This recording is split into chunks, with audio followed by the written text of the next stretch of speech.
저는 결혼한 지 1년이 조금 안 된 29 여자입니다. 지금까지 살면서 다른 사람들에게 욕하고 화내본 적도 거의 없고 이 정도로 누군가를 미친 듯이 원망해본 적도 처음이네요. 조금은 늦은 감이 있지만 이제라도 엄마와 제 인생을 바로 잡아보기 위해서 이혼을 결심하고 이 사연을 보내게 되었습니다.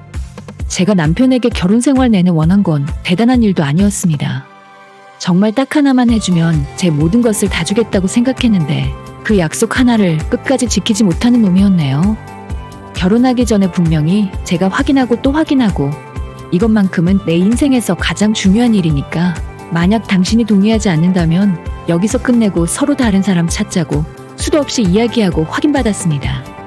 그때 남편 놈은 제가 하는 말에 무조건 자신 있다고 맹세를 했었고 2번, 3번, 아니 10번도 넘게 물어보고 확인한 후에 정말 이 사람이라면 약속을 지켜줄 것이라 믿고 결혼을 결심하게 되었던 거죠.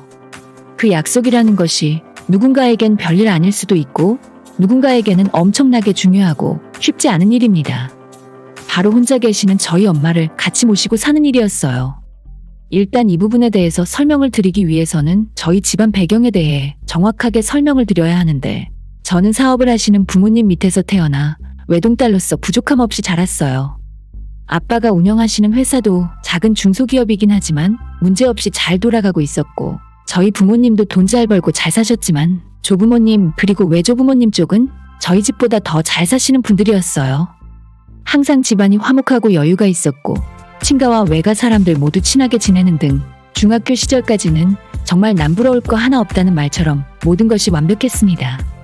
하지만 제가 중학교 3학년 때 저희 아빠가 한순간에 사고로 돌아가시고 그 뒤로는 화목했던 저희 집이 무너지기 시작했어요.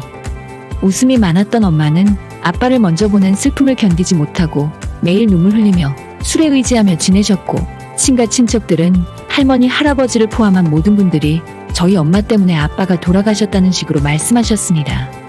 그 당시에는 저희 집이 지금처럼 아파트가 아니라 시외곽에 넓은 마당이 있는 2층짜리 전원주택에서 살았거든요.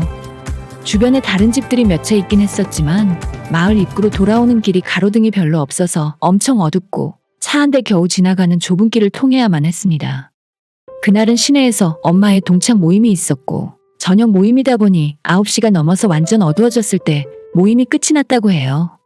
엄마는 택시 타고 집에 가겠다고 했지만 아빠가 밤길에 택시는 위험하다면서 직접 엄마를 태우러 나갔고 그때 저도 아빠한테 엄마 마중을 따라 나가겠다고 했지만 밤길 위험한데 아빠 혼자서 빨리 다녀올 테니 너는 집이나 지키고 있으라면서 차를 몰고 나가시는 모습이 제가 본 아빠의 마지막 모습이었어요. 가로등 없는 길에서 낭떠러지로 떨어져 아빠 차가 계곡 아래에서 발견이 되었고 병원으로 옮겼지만 하루 만에 응급실에서 돌아가셨습니다. 당시에는 아빠 차에 블랙박스도 없었고 시골길이라서 주변엔 CCTV도 없었기 때문에 아마도 과속을 하셨을 거라는 경찰의 말만 듣고 그렇게 끝난 일이 되어버렸어요. 엄마는 모든 일이 본인 책임이라면서 자책을 하고 힘들어 하셨는데 거기에 엎친 데 덮친 격으로 아빠 쪽 친척분들이 장례식장에서 이번 사고는 전부 엄마 책임이라며 화를 내고 난동을 부리는 바람에 엄마의 상처가 더욱 깊어졌나 봐요. 그 이후로도 한동안 엄마는 정상적인 생활을 못하시고 매일 집에서 울다가 술만 드시면서 힘든 시간을 보냈습니다. 불행 중 다행히도 아빠가 생전에 모아두신 재산과 외갓집이 경제적으로 넉넉하셨기 때문에 엄마와 제가 둘이 사는 데는 전혀 문제가 없는 상황이었어요.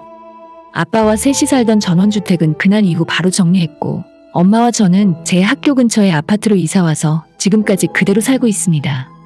저희 엄마는 몸이 아니라 마음이 아픈 사람이라서 정신과 치료도 몇 번 받았고 지금도 주기적으로 한 번씩 약을 드셔야 할 정도로 감정 기복이 불안한 상황입니다. 저는 엄마를 위해 대학도 집에서 통학할 수 있는 곳으로 다녔고 직장도 연봉을 많이 주는 곳보다는 정확한 시간에 퇴근하고 집에 무슨 일이 있을 때마다 연차나 월차를 쓸 수 있는 직장으로 구할 수밖에 없었어요. 저의 외할머니 외할아버지는 엄마는 당신들에게 맡기고 제 인생을 살라고 말씀하셨지만 올해로 외할아버지 연세가 80이 넘으셨고 외할머니도 내후년에 80이세요.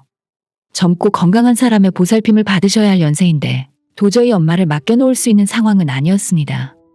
남들이 보기에는 제가 넓고 좋은 집에 살고 좋은 차를 타고 다니기 때문에 누가 봐도 여유 있는 집에서 걱정이라고는 하나도 없이 잘 살고 있는 줄 알겠지만 실제로는 하루하루 불안하고 집에 엄마를 두고 밖에 나와 있으면 온 신경이 전화기에 쏠려 있을 정도로 제 나름대로의 고충이 있어요. 실제로 엄마가 몇 번이나 사고를 칠 뻔한 적이 있기 때문에 집안 상황을 볼 수 있게 거실과 안방에 방범용 CCTV를 설치해서 엄마가 잘 있는지 확인해야 안심할 수 있습니다. 이런 상황이니 연애를 편하게 할 수 있기라나 저는 진작부터 제 인생은 엄마를 위해 살아야겠다 생각하고 결혼은 포기하고 살았어요. 그러다 직장 생활하던 중에 지금의 남편을 만나게 되었고 4살 많은 나이에 모든 것을 다 이해해 줄 것만 같은 자상함에 마음의 문을 열었습니다. 1년 반 정도 연애를 하면서 저는 그전까지는 남들에게 저희 집안의 아픈 사정들을 이야기해 본 적이 없었는데 이상하게도 저희 남편 앞에서는 그런 소리들이 술술 나오더라고요.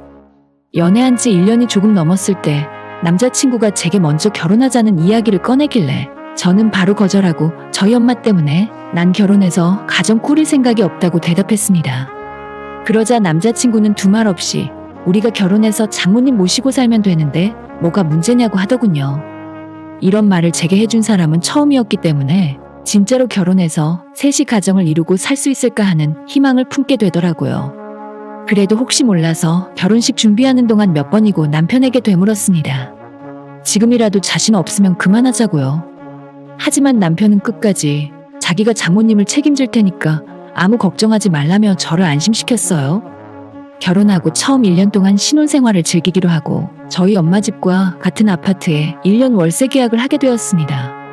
저희 엄마 집이 48평이기 때문에 셋이 살고 나중에 아이까지 낳게 된다 하더라도 전혀 사는데 문제가 없는 상황이라 딱 1년만 분가해서 신혼생활 하다가 그 뒤로는 엄마 집에서 셋이 지내기로 마음먹었습니다.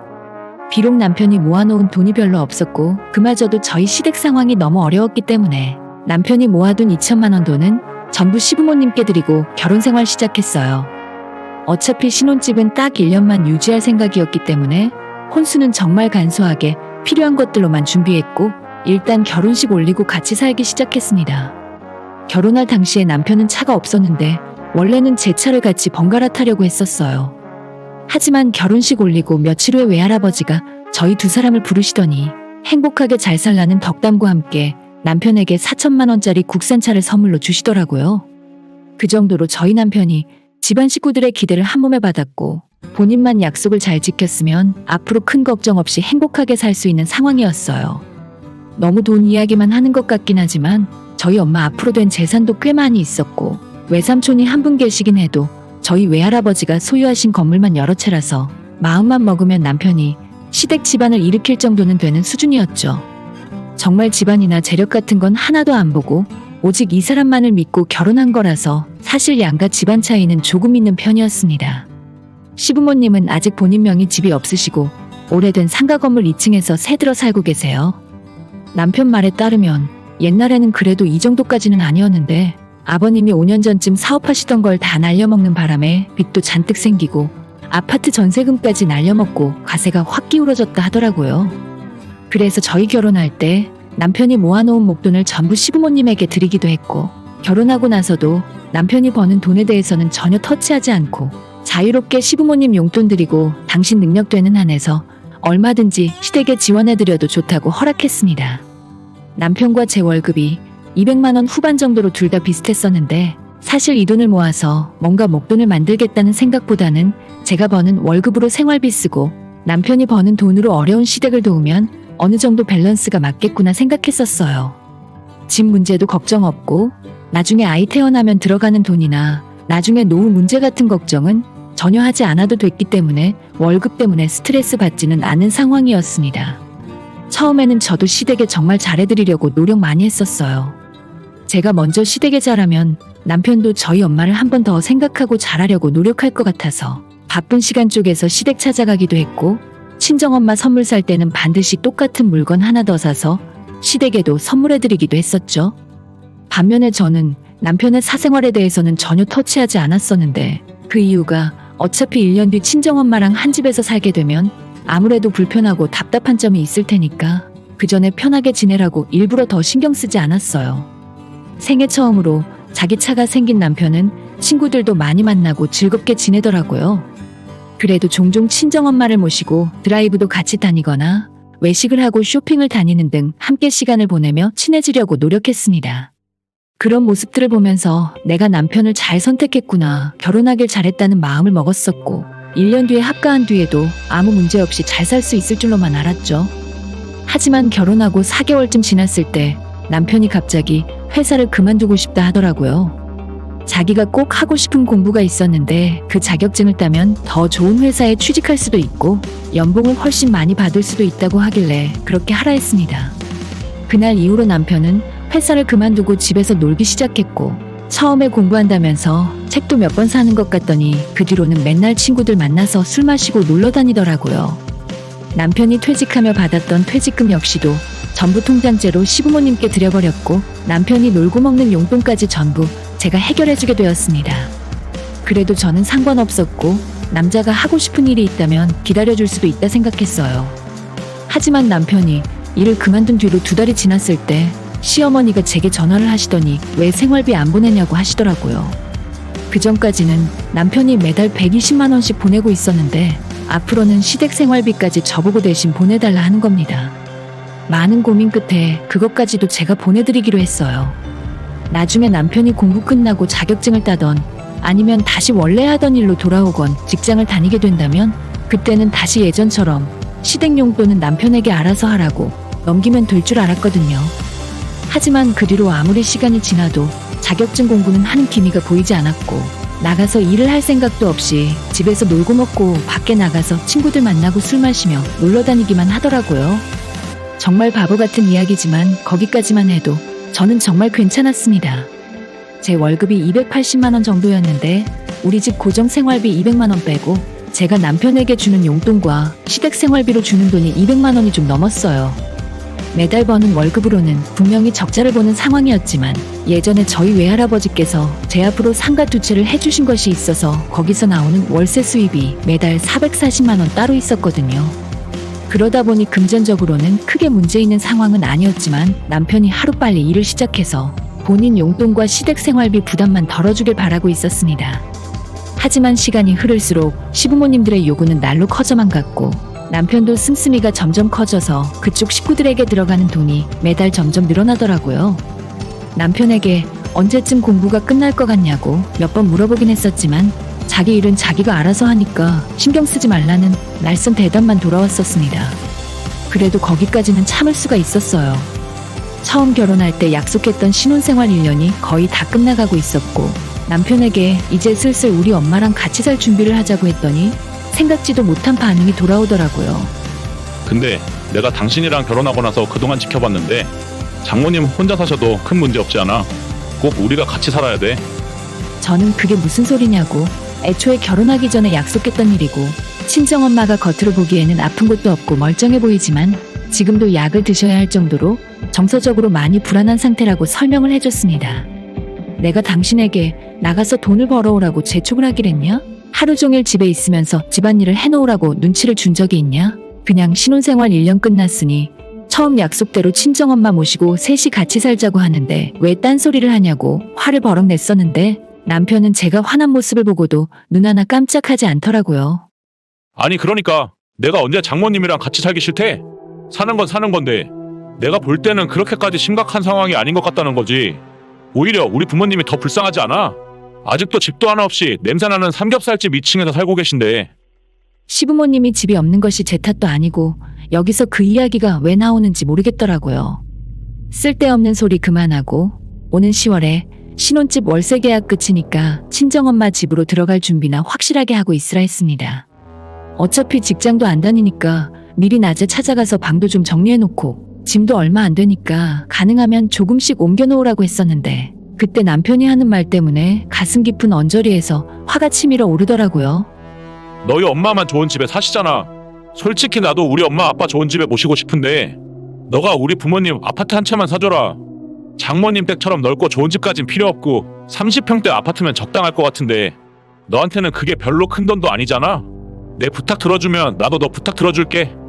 결혼 전에 분명히 장모님을 평생 모시고 살겠다고 했던 인간이 이제 와서 마음이 싹 돌변해서 저한테 거래를 하자고 들 줄은 몰랐습니다.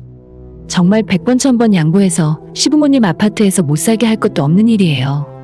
집을 사드리는 건 무리더라도 전세를 얻어드리거나 제 명의로 집을 하나 사서 거기에서 마음 편하게 살게 해드리는 방법도 있었겠죠. 하지만 저는 마음에서 우러나와서 우리 엄마를 모시고 살길 바랬었지, 이런 식으로 하나 주고 하나 받는 거래를 하고 싶은 생각이 전혀 없었어요. 남편 본인 놀고 먹는 한 달 용돈에 시부모 생활비까지 전부 제가 대고 있는 상황인데 여기서 집까지 내놓으란 염치가 어떻게 있을 수 있는지 치가 떨리더군요. 내가 생각을 완전 잘못했네. 결혼해서 사위까지 한 집에 살면 우리 엄마가 행복하실 줄 알았는데 너 같은 인간과 한 집에 살면 엄마도 불편해하시겠다. 거지 같은 사위 눈치 보면서 살게 할 수는 없는 일이니까 같이 살 필요도 없고 너는 네 집으로 꺼지고 나는 원래 내 집으로 갈게. 이만 끝내자 우리. 저는 남편에게 합가고 뭐고 다 필요 없으니 그냥 이대로 이혼하고 관계를 정리하자고 얘기했어요. 남편은 그제서야 정신이 번쩍 들었는지 그냥 해본 소리라고 하면서 당장이라도 장모님 모시고 살겠다며 싹싹 빌더라고요. 하지만 결혼 전과는 너무나도 달라진 남편의 태도 때문에 이미 제 감정이 많이 상한 상태였고, 시부모한테 아파트를 사줘야 장모님과 같이 살겠다고 말한 남편에게 인간적으로 혐오스러운 마음이 들었습니다. 어차피 지금 사는 신혼집은 마지막 달 월세를 낸 상황이라서 저는 간단한 제 집만 챙기고 남편 찾기까지 다 뺏은 뒤에 엄마 집으로 건너온 상황이에요. 그 집은 어차피 가전제품이나 별다른 물건들도 거의 없기 때문에 남편에게 남은 계약 기간 동안 살다가 알아서 때가 되면 너희 부모 집으로 기어 들어가라 했죠. 혹시 나 없을 때 친정엄마 집으로 찾아올까 싶어서 집 현관문 비밀번호도 바꿔버렸고, 엄마한테도 박서방이 아주 나쁜 인간이라서 이혼할 거니까 집에 찾아와도 문을 열어주지 말라고 신신당부했습니다. 집주인에게는 진작에 계약 연장 없이 이달까지만 산다고 통보했었고, 외할아버지가 사주신 남편 차는 중고차로 팔아버리려고 내놓은 상황이에요. 그 뒤로 몇 번이나 남편이 집에 찾아와서 현관문 앞에 무릎 꿇고 잘못했다며 빌었고, 시어머니한테서도 전화와서 자기가 앞으로 생활비 달라는 소리 안 할 테니까 제발 이혼만큼은 하지 말라며 싹싹 빌더라고요. 진짜 그 사람들이 저나 친정엄마에게 미안하고 반성을 해서 그런 걸까요? 당장 남편 직장도 없는 데다 생활비까지 똑 떨어지고 돈줄 끊기게 생겼으니까 제 앞에서 벌벌 기는 척이라도 하는 거라고 저는 생각해요. 아무리 빌어봤자 소용없는 일이고, 저는 협의 이혼이 안 된다면 소송이라도 해서 남편 놈과의 관계를 완전히 끝낼 겁니다. 사람이 잘해줄 때 잘하지, 입 다물고 해달라는 대로 다 해줬더니 저를 제대로 호구로 생각했었나 봐요. 빨리 서둘러서 이달 안으로 관계 다 정리했으면 좋겠네요. 같은 회사를 다녔었기 때문에 이혼하면 회사에서 얼굴 보기 불편했을 텐데 다행히도 남편이 먼저 퇴사해줘서 너무 고마운 일입니다. 이제 전 남편은 지네 부모 먹여 살리려면 다시 직장 구해서 열심히 일해야겠죠. 장모를 볼모로 잡고 시부모 집 사달라고 하면 제가 벌벌 떨며 사줄 거라 생각했나요?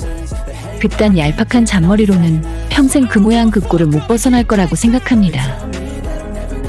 오늘의 사연은 여기까지입니다. 구독과 좋아요, 알림 설정 부탁드려요. 다들 행복하시고 좋은 하루 되세요.